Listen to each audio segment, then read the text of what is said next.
ಮನೆಯಲ್ಲಿ ರೆಗ್ಯುಲರ್ ಆಗಿ ನಿಂಬೆಹಣ್ಣು ಚಿತ್ರಾನ್ನ ಮಾಡ್ತಿರ್ತೀವಿ. ಈ ದಿನ ವಿಶೇಷವಾಗಿ ಪೈನಾಪಲ್ ಚಿತ್ರಾನ್ನ ಮಾಡೋದನ್ನು ತಿಳಿಸ್ಕೊಡ್ತೀನಿ. ಇವಾಗ ಯಾವ ಥರ ಮಾಡೋದು ಅಂತ ತೋರಿಸ್ಕೊಡ್ತೀನಿ. ಮೊದಲಿಗೆ ಸ್ಟವ್ ಆನ್ ಮಾಡಿ ಪಾತ್ರೆನ ಇಡಿ. 2 ಟೇಬಲ್ ಸ್ಪೂನ್ ಎಣ್ಣೆ ಹಾಕಿ, ಎಣ್ಣೆ ಕಾದ್ಮೇಲಿಂದ ಅರ್ಧ ಟೀ ಸ್ಪೂನ್ ಸಾಸಿವೆ ಹಾಕಿ. ಸಾಸಿವೆ ಚೆನ್ನಾಗಿ ಚಿಟಪಟ ಅನ್ನಬೇಕು. ಸ್ವಲ್ಪ ಕಡಲೆಬೀಜ ಹಾಕಿ ಫ್ರೈ ಮಾಡ್ಕೊಳ್ಳಿ, ಕ್ರಿಸ್ಪ್ ಆಗಬೇಕು. ಕಡಲೆಬೀಜನ ಫ್ರೈ ಮಾಡ್ಕೊಳ್ಬೇಕಾದ್ರೆ ಜಾಸ್ತಿ ಸೀಸಕ್ಕೆ ಹೋಗಬೇಡಿ. ಕಡಲೆಬೀಜ ಟೇಸ್ಟ್ ಹೋಯ್ತು ಅಂದರೆ ಚಿತ್ರಾನ್ನ ಟೇಸ್ಟು ಹೋಯ್ತು ಅಂತಲೇ. ಕಡಲೆಬೀಜನ ಹದವಾಗಿ ಕ್ರಿಸ್ಪಾಗಿ ಫ್ರೈ ಮಾಡ್ಕೊಳ್ಳಿ.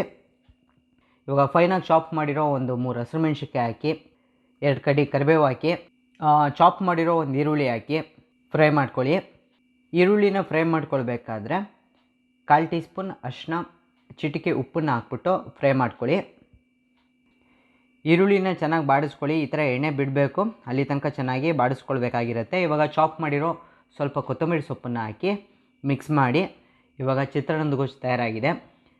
2 ಪೈನಾಪಲ್ ಸ್ಲೈಸ್ನ ತೊಗೊಂಡಿದ್ದೀನಿ. ಪೈನಾಪಲನ್ನು ತುರಿದ್ಬಿಟ್ಟು ತಗೊಳ್ಳಿ. ಆ್ಯಂಡ್ ಇಲ್ಲಿ ಅರ್ಧ ಪಾವ್ ವೈಟ್ ರೈಸ್ ಇದೆ.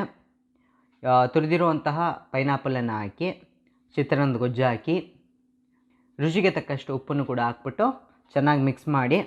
ಇವಾಗ ಪೈನಾಪಲ್ ಚಿತ್ರಾನ್ನ ತಯಾರಾಗಿದೆ. ಸ್ನೇಹಿತರೆ, ಇಷ್ಟೇ ಸಿಂಪಲ್ ಇದು. ತುಂಬ ಈಸಿಯಾಗಿ ಈ ಒಂದು ಪೈನಾಪಲ್ ಚಿತ್ರಾನ್ನನ ಮಾಡ್ಬೋದು. ಆ್ಯಂಡ್ ನಮ್ಮ ಅಣ್ಣನೂ ಕೂಡ ತುಂಬ ದಿನದಿಂದ ಕೇಳ್ತಾಯಿದ್ರು ಪೈನಾಪಲ್ ಚಿತ್ರಾನ್ನ ಮಾಡಿಕೊಡು ಅಂತ. ಅಣ್ಣ ತಗೊಳ್ಳಿ, ಟೇಸ್ಟ್ ನೋಡ್ಬಿಟ್ಟು ಹೇಳಿ ಹೇಗೆ ಬಂದಿದೆ ಅಂತ. ಥ್ಯಾಂಕ್ ಯು ತಮ್ಮಯ್ಯ. ನೋಡಿ ಎಷ್ಟು ಅದ್ಭುತವಾಗಿ ಮಾಡಿದ್ದಾನೆ. ಮೇಲೆ ಪೈನಾಪಲ್ ಹಾಕಿ, ಪುದೀನ, ಕರಿಬೇವು ಹಾಕಿ ಎಷ್ಟು ನೀಟಾಗಿ ಜೋಡಿಸಿದ್ದಾನೆ ನೋಡಿ. ಚೆನ್ನಾಗಿ ಇದು ಮಾಡಿದ್ದಾನೆ, ಸರ್ವ್ ಮಾಡಿದ್ದಾನೆ. ಇದರ ರುಚಿ ನೋಡಿ ಹೇಳ ಬೇಕಾದ್ರೆ. ಇದೇನು ಪೈನಾಪಲ್ ಚಿತ್ರಾನ್ನ ನೋಡಿ ಎಷ್ಟು ಸಾಫ್ಟಾಗಿ ಕಲಿಸ್ತಾ ಇದ್ದಾರೆ. ತುಂಬ ಚೆನ್ನಾಗಿ ಬಂದಿದೆ ನೋಡಿ. ಪೈನಾಪಲ್ ಅಂದರೆ ಪೈನಾಪಲ್ ಕಲರೇ ಬಂದಿದೆ ಚೆನ್ನಾಗಿ.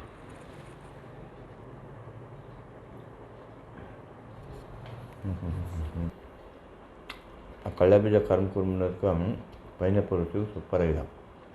ಬಟ್ ನಾವು ರೆಗ್ಯುಲರಾಗಿ ನಿಂಬೆಹಣ್ಣು ಚಿತ್ರಾನ್ನ ಮಾಡ್ತೀವಲ್ಲ ಗೊತ್ತಾ, ಅದಕ್ಕಿಂತ ಸ್ಪೆಷಲಾಗಿದೆ. ಬಟ್ ನಿಂಬೆಹಣ್ಣು ಚಿತ್ರಾನ್ನ ನಿಂಬೆಹಣ್ಣು ಇದು ಕೊಡುತ್ತೆ.